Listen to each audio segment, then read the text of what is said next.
We're here for an update at High Point Condos and one of my newest listings.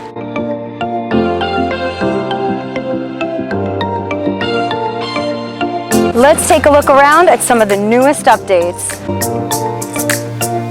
With groundbreaking in 2019, we're 3/4 of the way through and the occupancy is in 2023.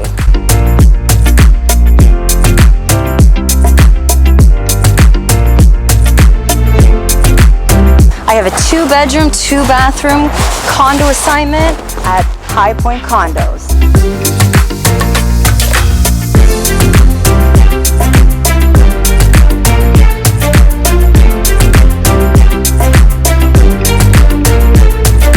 And 1 year from now, occupancy begins at High Point Condos.